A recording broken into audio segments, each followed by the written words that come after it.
அப்போஸ்தலர் 1ஆம் அதிகாரம் 8ஆம் வசனத்தை நான் உங்களுக்காக தியானிக்க போகிறேன். ஆண்டவர் இந்த பூமியை விட்டு தாம் உயிரோடு எழும்பின பின்பு அநேக நாட்கள் தம்மை உயிருள்ளவராய் தம்முடைய சீஷர்களுக்கு காண்பித்த பின்பு அவர் பரத்துக்கு ஏறி செல்லும் வேளை வந்தது. எங்கிருந்து வந்தாரோ அங்கே அவர் போகிறார். இப்போ மீண்டும் வரப்போகிறார். எப்படி போனாரோ அப்படியே வரப்போகிறார். போகும் பொழுது கடைசியாய் அவர் தம்முடைய சீஷர்களுக்கு சொன்ன வார்த்தை தான் நம்ம இன்றைக்கி தியானிக்க போகிறோம். ரொம்ப ரொம்ப முக்கியமான ஒரு வசனம் இது. ஆண்டவராக இயேசு கிறிஸ்து இந்த பூமியில் தம்முடைய வேலையெல்லாவற்றையும் முடித்து தம்முடைய கடமையெல்லாம் நிறைவேற்றி தேவ சித்தத்தை எல்லாம் நிறைவேற்றி மரித்து அடக்கம் பண்ணப்பட்டு 3ஆம் நாள் உயிரோடு கூட எழும்பின பின்பு சீஷர்களுக்கு ஏறத்தாழ 40 நாட்கள் தம்மை உயிருள்ளவராய் காண்பித்து இப்பொழுது பரலோகத்துக்கு எடுத்துக்கொள்ளப்படுகிறார். அந்த வேளை வந்து விட்டது. அந்த நேரத்தில் சீஷரோடு கூட பேசுகிற வார்த்தை ரொம்ப முக்கியமானது. அதை நான் உங்களுக்கு தியானிக்க விரும்புகிறேன். அவர் சீஷரை பார்த்து சரீரத்தில் அவருடைய உடலில் இருந்து பேசியதான மிக முக்கியமான கடைசி வார்த்தைகள் நான் வாசிக்கிறேன் பாருங்கள். பரிசுத்த ஆவி உங்களிடத்தில் வரும்போது, அப்போஸ்தலர் 1:8, பரிசுத்த ஆவி உங்களிடத்தில் வரும்போது நீங்கள் பலனடைந்து எருசலேமிலும் யூதேயா முழுவதிலும் சமாரியாவிலும் பூமியின் கடைசி பரியந்தமும் எனக்கு சாட்சிகளாக இருப்பீர்கள் என்றார்.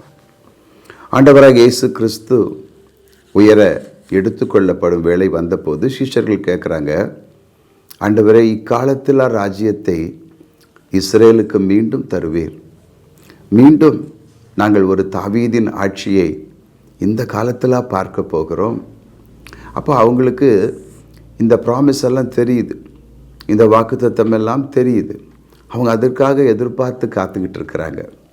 அந்த நேரத்தில் கர்த்தர் அந்த ராஜ்யத்தை பற்றி பேசும்போது அது இல்லை, அப்படி இருக்க போவதில்லைன்னு சொல்லாமல், நல்ல கவனிங்க, அப்படி சொல்லாமல் பிதாவின் வேளையிலே எல்லாம் நடக்கும், அவருடைய ஆதீனத்தில் உள்ளவைகளை நீங்கள் அறிந்து கொள்ள வேண்டிய அவசியமில்லை, ஆனால் நீங்கள் செய்ய வேண்டிய ஒன்று இருக்கிறது. அது என்ன அப்படின்னா, பரிசுத்த ஆவி உங்களிடத்தில் வருவார். அவர் வரும்போது நீங்கள் பலனடைந்து எனக்கு இந்த பூமியில் சாட்சிகளாக இருப்பீர்கள் அப்படின்னு அவர் சொல்கிறத பார்க்குறோம். ஸோ இஸ்ரேலுக்கு மீண்டும் அவர் தரப்போகிற அந்த ராஜ்யத்தை குறித்து அவர் இல்லை என்று சொல்லவில்லை, அது நடக்கப் போகிறது. 1000 வருட அரசாட்சியிலே இரட்சகராகி இயேசு கிறிஸ்துவே இந்த உலகை ஆளப்போகிறார். இதெல்லாம் தேவ பிள்ளைகளுக்கு தெரிந்தது தான் இல்லையா? சங்கீதம் 2 நீங்கள் படித்து பார்த்தீங்கன்னா அந்த ஆளுகையை பற்றி எழுதப்பட்டிருக்கோம். வெளிப்படுத்தின விசேஷத்தில் அந்த ஆளுகையை பற்றி எழுதப்பட்டிருக்கோம். இன்னும் தீர்க்க தரிசன புத்தகங்கள் எல்லாம் அந்த ஆளுகையை பற்றி எழுதப்பட்டிருக்கோம். இன் ஆல் ப்ராஃபட்டிக் புக்ஸ், தீர்க்க தரிசன புத்தகங்கள் எல்லாவற்றிலும் அதை நம்ம பார்க்க முடியும். ஆதி ஆகமத்திலிருந்து அது ரொம்ப அழகாக நிழலாட்டமாக வருவதை நம்மால் பார்க்க முடியும். அநேக இடங்களில் ரொம்ப தெளிவாக அந்த ராஜ்யத்தை குறித்து, அந்த ஆளுகையை குறித்து எழுதப்பட்டிருக்கிறது. அப்போ ஆண்டவராக இயேசு கிறிஸ்து மெஸ்ஸியாவாக, ராஜாவாக நிச்சயமாகவே 1000 வருடங்கள் இந்த பூமியை ஆளப்போகிறார். அவருடைய தலைமை இடமாக இஸ்ரேல் இருக்க போகிறது.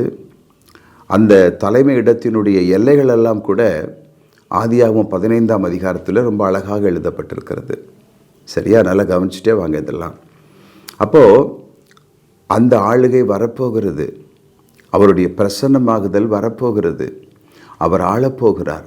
தேவனுடைய பிள்ளைகளுக்கு மகிழ்ச்சியான ஒன்றே, மகிமையான ஒன்றே என்னென்னா, அந்த ஆளுகையில் நாமும் அவரோடு கூட இருக்க போவது தான். அதைத்தான் பரிசுத்தவான்கள் விரும்பினார்கள். அப்போஸ்தலனாகிய பவுல் போன்றவர்கள் அதை விரும்பினார்கள். அவருடைய பிரசன்னமாகுதலை விரும்புகிற யாவருக்கும் தேவன் அப்படிப்பட்ட பாக்கியத்தை கொடுப்பார்னு பவுல் சொல்கிறத பார்க்குறோம். சரியா? நல்லா கவனிச்சுட்டே வாங்க. இப்போது அந்த வேலை எப்பொழுதென்று நாம் அறிந்து கொள்ள முடியாது. அது பிதாவினுடைய கரத்தில் இருக்கிறது, அது அவருடைய ஆதீனத்தில் இருக்கிறது. சரியா? அப்படி சொல்லிட்டு அடுத்ததாக ஒரு முக்கியமான வார்த்தையை சொல்கிறாங்க. அதைத்தான் நான் தியானிக்க போகிறேன். நீங்கள் எனக்கு இந்த பூமியில் சாட்சிகளாக இருக்க வேண்டும். அப்போ சாட்சிகளாக இருக்க வேண்டும் என்பதற்கான அர்த்தம் என்ன? நம்ம சரியாக அதை தியானிப்போம். நிச்சயமாக நம்முடைய ஆவிக்குரிய வாழ்க்கைக்கு இது ரொம்ப பிரயோஜனமாக இருக்கும் அப்படின்னு நான் கர்த்தருக்குள்ளே விசுவாசிக்கிறேன். நல்லா கவனிங்க. அவருக்கு சாட்சிகளாக இருப்பதென்றால் என்ன? முதலாவது, தேவன் மாம்சத்தில் வெளிப்பட்டார் என்பதற்கு அவரை கண்ணால் கண்டு, அவருடைய மரணத்தை கண்டு, அவருடைய உயிர்த்தெழுதலை கண்டு, அவர் பரமேறுதலை கண்டு, அவராலே இந்த கட்டளையை பெற்றவர்கள் அவருக்கு சாட்சிகளாக இருந்தார்கள். சரியா? நல்லா கவனிச்சுவாங்க. அவரை கண்டவர்கள். When God manifested in flesh, தேவன் இந்த உலகத்தில் மாம்சத்தில் வெளிப்பட்ட போது அவரை தொட்டவர்கள், அவரை கண்டவர்கள், அவருடைய மார்பிலை சாய்ந்து கொண்டவர்கள், அவரோடு நம் சாதாரண ஒரு மனுஷனோடு பேசுவது போல பேசினவர்கள் அவருக்கு சாட்சிகளாக இருக்கிறார்கள். நல்லா கவனிச்சுட்டே வாங்க. அப்போது முதல் சாட்சியே, இயேசு இந்த உலகத்தில் வாழ்ந்தார். அவர் ஏதோ ஒரு கற்பனையான கதை அல்ல, கட்டுக்கதை அல்ல, மனுஷருடைய கற்பனைகளிலே தோன்றின ஒரு உருவம் அல்ல. என்ன? Not a myth, not a story. மனுஷருடைய கற்பனையில் உருவான கதை அல்ல, சரித்திரம். சரித்திரம். இயேசு இந்த உலகத்தில் வாழ்ந்தார் என்பதற்கு சாட்சிகள் உண்டு. கவனிக்கிறீங்களா? இந்த சாட்சிகள் அவர் தேவனுடைய குமாரன் என்றும், அவர் மரித்தும் அல்லது கொலை செய்யப்பட்டும் மரணத்தை ஜெயித்தார் என்றும் இந்த பூமியிலே அவருக்காய் வல்லமையான சாட்சிகளாய் பிரசங்கித்தார்கள். நல்லா கவனிச்சுட்டு வாங்க. The first witness, the basic witness என்ன? அஸ்திபாரமான சாட்சி என்னன்னா, இயேசு கிறிஸ்து என்பவர் ஒரு கற்பனையான கதை அல்ல, கற்பனையான பாத்திரம் அல்ல. அவர் இந்த பூமியிலே வாழ்ந்தார். அவர் நன்மை செய்கிறவராய் சுற்றி திரிந்தார். பிசாசின் பிடியில் அகப்பட்ட யாவரையும் குணமாக்குகிறவராக சுற்றி திரிந்தார். அவரை சிலுவையிலே யூதர்கள் கொலை செய்வதற்கு ஒப்பு கொடுத்தார்கள். ரோமர்களால் கொலை செய்யப்பட்டார். 3ஆம் நாள் உயிரோடு கூட எழும்பினார். அதை கண்டவர்கள் அவரை குறித்து சாட்சி கொடுக்கிறார்கள். ஓகே, தி ஃபர்ஸ்ட் விட்னஸஸ், முதலாவது சாட்சிகள். இரண்டாவது, அவர்கள் அவரை குறித்து சாட்சி கொடுத்த போது வெறும் வார்த்தையினால் அந்த சாட்சியை கொடுக்கவில்லை. அவர்கள் கிரியையினால் இந்த உலகத்திற்கு இயேசு உயிரோடு கூட எழும்பினார் என்று காண்பித்தார்கள். எப்படி? நீங்கள் நல்லா படிச்சிங்கன்னா அப்போஸ்தலர் நடவடிக்கைகள் முழுசும் நீங்கள் படித்து பார்த்தீங்க அப்படின்னா, அவர்கள் செய்த அற்புதங்கள், மரித்தோரை எழுப்பின அற்புதம், சப்பானிகளை நடக்க வைத்த அற்புதம், இயேசு கிறிஸ்துவின் நாமத்தை சொன்னபோது ஜனங்களுடைய உள்ளங்கள் திறக்கப்பட்டதே, அவங்க செய்த பிரசங்கத்தை கேட்டு ஜனங்களுடைய இருதயங்கள் திறக்கப்பட்டதே, 3000 பேர் 5000 பேர் ரட்சிக்கப்பட்டார்களே, இவை எல்லாமே இயேசு கிறிஸ்து உயிரோடு கூட எழும்பினார் என்பதற்கு சாட்சியாக இருக்கிறது. நல்லா கவனிச்சுட்டே வாங்க, நல்லா கவனிச்சுட்டே வாங்க. அவர்கள் செய்த அற்புதம் நீங்கள் பைபிள் படித்து பார்த்தீங்கன்னா உங்களுக்கு தெரியும்.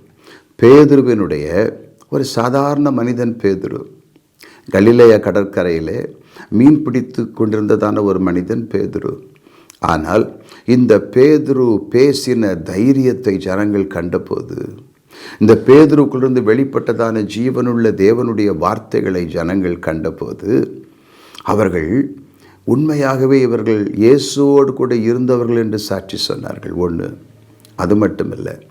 இரண்டாவது, அதே பேதுருவின் நிழல் பட்டு ஜனங்கள் சுகம் பெற்ற போது, ஜனங்கள் விடுவிக்கப்பட்ட போது, திமிர்வாதக்காரர்கள் சுகமான போது, பிசாசு பிடித்தவர்கள் குணமான போது, என்ன பெரிய ஆச்சரியம்! நிழல் பட்டு ஜனங்கள் சுகமானார்கள்.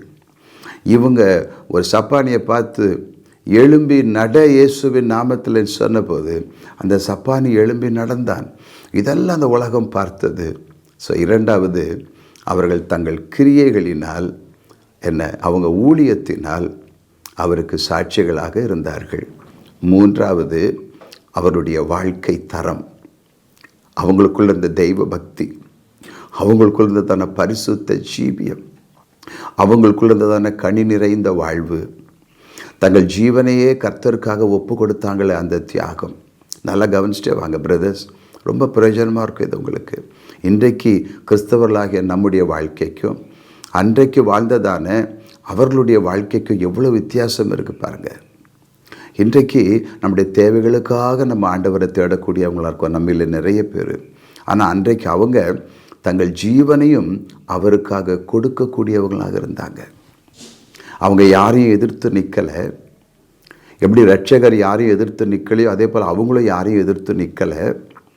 யார் கூடயும் போய் சண்டை செய்து கொண்டு இல்லை, யாரோடையும் போராடி கொண்டு இருக்கவில்லை. மாறாக அவர்கள் தங்கள் ஜீவனையே அவருக்காய் கொடுப்பதை பாக்கியம் என்று எண்ணினார்கள்.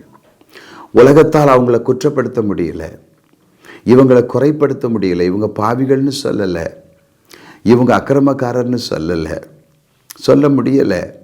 அவங்க சாட்சியின் ஜீவியம் அப்படிப்பட்டதாக இருந்துச்சு. கவனிக்கிறீங்களா? அவங்க வாழ்க்கை அவ்வளோ பரிசுத்தமாக இருந்துச்சு. அவங்க எல்லாராலும் நற்சாட்சி பெற்றாங்க. அவங்கள பார்த்த ஜனங்கள் அவங்கள அண்டிக்கிட்டாங்க. கவனிக்கிறீங்களா? அப்போது அவங்களுடைய பரிசுத்தம் எல்லாருக்கும் விளங்குச்சு, அவங்க தெய்வ பயம் எல்லாருக்கும் விளங்குச்சு. அதோடு இணைந்து கர்த்தருக்காக ஜீவனை கொடுக்க ஆயத்தமாக இருந்தாங்க. பார்த்தீங்களா? அதுதான் பெரிய ஆச்சரியத்தை கொண்டு வந்தது. அந்த ஜோசிஃபஸ் அப்படிங்கிறதான அந்த நாட்களில் வாழ்ந்ததான ஒரு யூதருடைய வரலாற்று ஆசிரியர் என்ன சொல்கிறாருன்னா, அவருக்கு பின்னாலே போனவர்கள், இயேசு கிறிஸ்துவுக்கு பின்னாலே போனவர்கள் தங்கள் ஜீவனையும் அவருக்கு கொடுக்க ஆயத்தமாக இருந்தது தான் எனக்கு பெரிய ஆச்சரியம் அப்படின்னு சொல்கிறார். அப்போ இதெல்லாம் எப்படி உண்டானது அப்படின்னா, நாம் இந்த வசனத்தை நல்லா வாசித்து பார்த்தா பரிசுத்த ஆவி உங்களிடத்தில் வரும் பொழுது நீங்கள் பலனடைந்து, ரொம்ப அழகாக எழுதப்பட்டிருப்பாருங்க அப்போஸ்தலர் நடபடிகளில். இப்போது ஆவியானவர் நமக்குள்ளே வரும் பொழுது நாம் நிச்சயமாகவே கர்த்தருக்கு சாட்சிகளாக இந்த உலகத்தில் நிற்கிறோம். அவருக்கு சாட்சிகளாக இந்த பூமியிலே வாழ்கிறோம். ஆண்டவருக்கு சாட்சிகளாய் இந்த உலகத்திலே கிரியை நடப்பிக்கிறோம். நம்முடைய இருதயம் அவரையே சார்ந்து கொள்கிறது மாத்திரமல்ல, அவருக்கு பிரியமானதை செய்ய நாடுகிறது. இதுதான் the anointing of the holy spirit. கர்த்தருடைய பரிசுத்த ஆவியானவரை இன்னும் பெற்றுக்கொள்ளாத எத்தனையோ கிறிஸ்தவர்கள் இந்த உலகத்தில் வாழ்கிறாங்க. அவங்க அதை பற்றி கவலையே படுறதில்லை. அவங்க தேவனுடைய அந்த பலனை குறித்து, வாக்கு தத்தத்தினால் நமக்கு கொடுக்கப்பட்டிருக்கிறதான உன்னதமான பலனாகிய நம்முடைய தேற்றரவாளனை குறித்து அதிகமாக யோசிப்பதே கிடையாது. அதிகமாக அதை பற்றி தியானிப்பதே கிடையாது. ஆனால் இயேசு கிறிஸ்து நம்முடைய இரட்சகர் இந்த பூமியை விட்டு எடுத்துக்கொள்ளப்படும் பொழுது அவர் மிக மிக முக்கியமாய் சொன்னதான ஒரு வார்த்தை, பரிசுத்த ஆவி உங்களிடத்தில் வரும் பொழுது நீங்கள் எனக்கு சாட்சிகளாக இருப்பீர்கள். நாம் இரட்சகராகி இயேசு கிறிஸ்துவின் சாட்சிகள் இந்த பூமியிலே. அவர் தேவன் என்பதற்கு சாட்சிகள் யார்னா நாம தான். அவர்தான் வானத்தையும் பூமியும் படைத்தார். அவர்தான் மனிதனுக்காக மரணத்தை ருசி பார்த்தார். இதற்கு சாட்சிகள் யார்னா நாம தான். அன்றைக்கு அப்போஸ்தலர்கள் ஃபஸ்ட் ஹேண்ட் விட்னஸாக இருந்தாங்க, முதற்கட்ட சாட்சிகள். அவங்க அவரை முகமுகமாக பார்த்தாங்க. நாம் இன்றைக்கு தேவனுடைய பிள்ளைகளாகிய நாம் அவரை முகமுகமாய் பார்க்காவிட்டாலும் கூட அவரை தொடவில்லை, அவரை பார்க்கவில்லை, ஆனாலும் அவரை விசுவாசிக்கிறோம். ஆண்டவராக இயேசு கிறிஸ்து சொன்னார், கண்டு விசுவாசிக்கிறவர்களை விட காணாமல் விசுவாசிக்கிறவர்கள் பாக்கியவான்கள். அப்போது நம்முடைய விசுவாசமே, நீங்கள் கூட இன்னும் ஆழமாக போனீங்க அப்படின்னா எபிரேயர் 12:1 எழுதப்பட்டிருக்கு. இந்த விசுவாசமே அவர் நமக்குள்ளே துவக்கின ஒரு விசுவாசம்தான். கவனிக்கிறீங்களா? அவர் தான் நமக்குள்ளே இந்த விசுவாசத்தை துவக்கி இருக்கிறார். அப்போது நாம் அவரை காணாதிருந்தும் அவரிடத்தில் அன்பு கூறுகிறோமா? நாம் அவரை காணாதிருந்தும் அவர் மேல் நம்பிக்கையாக இருக்கிறோமா? நாம் ரட்சிப்பின் நிச்சயத்தை பெற்றிருக்கிறோம், அந்த நிச்சயத்தை பெற்றிருக்கிறோமா? இதெல்லாம் எப்படி நடக்குது? இதெல்லாமே பரிசுத்த ஆவியானவரால் நடக்கிற ஒன்று. Glory be to God. அல்லேலூயா. நல்லா கவனிச்சுட்டே வாங்க. கர்த்தருடைய ஆவியானவர் தான் நம்முடைய உள்ளங்களை திறக்கிறார். லீதியாளுடைய உள்ளங்களை திறந்த ஆவியானவர் நம்முடைய இருதயத்தை திறக்கிறார். நம்மையும் சாட்சிகளாக இந்த பூமியிலே கர்த்தராக இயேசு கிறிஸ்துவுக்காய் வாழ வைக்கிறார். பரிசுத்த ஆவி இல்லை என்றால், ஆவியானவர் இல்லை என்றால் உண்மையாகவே நம்முடைய விசுவாசம் பலனுள்ளதாக இருக்காது. நம்முடைய நம்பிக்கை பலனுள்ளதாக இருக்காது. நல்லா கவனிச்சுட்டே வரீங்களா? அப்போது இன்றைக்கு உங்கள் கூட நான் பேச விரும்புவதெல்லாம், நீங்கள் கர்த்தருடைய பரிசுத்த ஆவியானவரை பெற்று அவரோடு கூட நடக்கிறீர்களா? நீங்கள் பலனுள்ளவர்களாக இருக்கிறீர்களா? நம்மிலே அநேகர் பலவீனராக இருப்பதற்கு காரணம் என்ன? நிறைய கிறிஸ்தவர்கள் மீண்டும் மீண்டும் தவறு செய்து கொண்டிருப்பதற்கு காரணம் என்ன? ஆண்டவரை அறிந்திருக்கிறோம் சொல்கிறவங்க அநேக நேரம் மீண்டும் மீண்டும் பாவம் செய்வதற்கு காரணம் என்ன? நாள் பார்ப்பதற்கு காரணம் என்ன? நேரம் பார்ப்பதற்கு காரணம் என்ன? இன்னும் வாஸ்து சாஸ்திரங்களை பார்த்து கொண்டிருப்பதற்கு காரணம் என்ன? இன்னும் சடங்காச்சாரமான வாழ்க்கை வாழ்வதற்கு காரணம் என்ன? அவரை பெற்றிராமல் அவருக்கு சாட்சிகளாய் வாழ முடியாது. ஆண்டவராய் இயேசு கிறிஸ்துவை முகமுகமாய் பார்த்தவர்கள் கூட பரிசுத்த ஆவியை பெற்றபோது தான் அவருக்கு சாட்சிகளாக நின்றார்கள். இன்றைக்கு நாம் அவரை விசுவாசித்திருக்கிறோம். இந்த விசுவாசம் நமக்குள்ளே அவர் தான் துவக்கி இருக்கிறார். அப்போ நமக்குள்ளும் இந்த பலன் இல்லைன்னு வைங்களேன், இப்படித்தான் போவோம். காமனாக போயிட்டுருக்கோம். மற்ற உலக மனுஷரை போல் நம்முடைய வாழ்க்கை போயிட்டுருக்கோம். நாமும் ஜோசியத்தை பார்த்துக்கிட்டு, ஜாதகத்தை பார்த்துக்கிட்டு, கைரேகை பார்த்துக்கிட்டு, என்ன நல்லது நடக்குமான்னு பார்த்துக்கிட்டு கர்த்தருக்காக வாழவே முடியாத ஒரு சூழ்நிலைக்கு தள்ளப்படுகிறோம். ஆண்டவர்கிட்ட ஏதாவது வேணும்னா வாங்கிக்கிறோம். ஆண்டவர் கொடுப்பார்னு நினைக்கிறோம். அதுவே காலதாமதமாகமானால் முறுமுறுக்கிறோம். சில சமயம் இல்லை, அநேக சமயம் அனலுமின்றி குளிருமின்றி வாழ்கிறோம். நமக்கு தேவை பலன். இந்த செய்தியை கேட்டுக்கொண்டிருக்கிற அருமையான தேவனுடைய பிள்ளைகளே, நமக்கு தேவை தேவனுடைய பலன். நமக்குத்தான் இந்த உற்சாகம் வேணும், நமக்குத்தான் பலன் வேணும். கர்த்தருக்கு சாட்சியாக நம்ம வாழ வேண்டியது அவசியமாக இருக்குது. கிறிஸ்தவருடைய வாழ்க்கை என்ன தெரியுமா? ஒரு தேவ பிள்ளையினுடைய வாழ்க்கைக்கு அஸ்திபாரம் என்ன தெரியுமா? அவருக்கு நம்ம சாட்சிகளாக இருக்கணும். அவருக்கு நம்ம சாட்சிகளாக இருக்கணும். அவர் உயிரோடு கூட இருக்கிறார் என்பதற்கு நாம் சாட்சிகளாக இருக்கணும். கவனிக்கிறீங்களா? நம்மை பார்த்து தான் இந்த உலகம் இயேசு கிறிஸ்து மெய்யான இரட்சகர் என்று புரிந்து கொள்ளும். அப்போ அப்போஸ்தலர்களுக்குள் இருந்ததான அதே அற்புதங்கள், அதே சமர்ப்பணம், அந்த அர்ப்பணிப்பு, அதே சாட்சி உள்ள ஒரு வாழ்க்கை, இதெல்லாம் நமக்கு அவசியம். ஒவ்வொரு தேவனுடைய பிள்ளைக்கு அவசியம். நாம் அநேக நேரம் இது பாஸ்டருக்கு அவசியம்னு நினைக்கிறோம். எங்களுக்கு டீச் பண்ணுற பாஸ்டருக்கு இது அவசியம்னு நினைக்கிறோம். ஆனால் நம்மை பற்றி என்ன? நாம் அதை பற்றி கவலைப்படுறதில்லை. வெறுமனே வானம் பார்த்த பூமியை போல அவர் நமக்கு தருவார், அவர் ஆசீர்வதிப்பார் என்ற அந்த ஒரே கோட்டுக்குள்ளே வந்துடுறோம். அப்படி வாழவில்லை அன்றைக்கு வாழ்ந்ததான தேவனுடைய பிள்ளைகள். அவர்கள் இரட்சகருக்காய் வாழ்ந்தார்கள். அவர்கள் பரிசுத்த ஆவியை பெற்றுக்கொண்ட உடனே அவங்க சொன்னாங்க, நீங்கள் கொலை செய்த இயேசுவை தேவன் உயிரோடு கூட எழுப்பினார், அதற்கு நாங்கள் சாட்சிகளாக இருக்கிறோம்.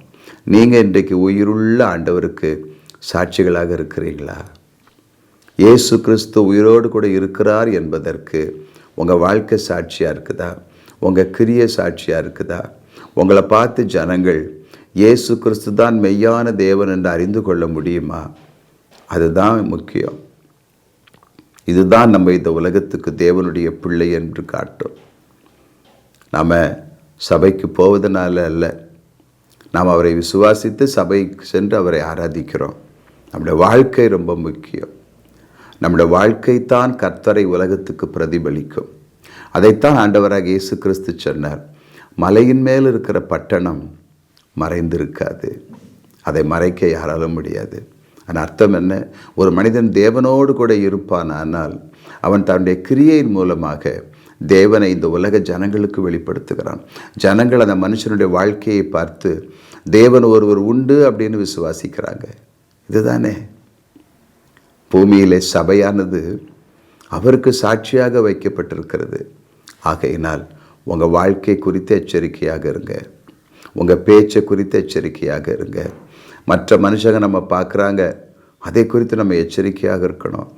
நாம் ஆண்டவருக்கு இந்த பூமியில் சாட்சிகளாக இருக்கிறோம்ன்றதை மறந்துடாதீங்க. நாம் நம்முடைய இரட்சகருக்கு இந்த பூமியிலே சாட்சிகளாக இருக்கிறோம்ன்றதை மறந்துடாதீங்க. Glory be to God. சாட்சிகளாக நாம் வாழ வேண்டியது அவசியம்.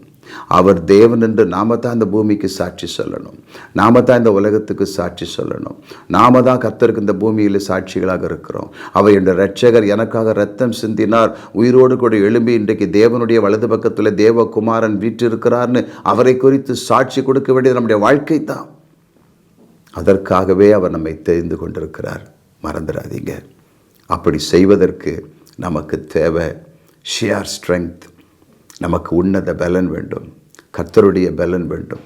கர்த்தருடைய பலன் தான் நமக்காய் கொடுக்கப்பட்டிருக்கிற கர்த்தருடைய பரிசுத்த ஆவியானவர்.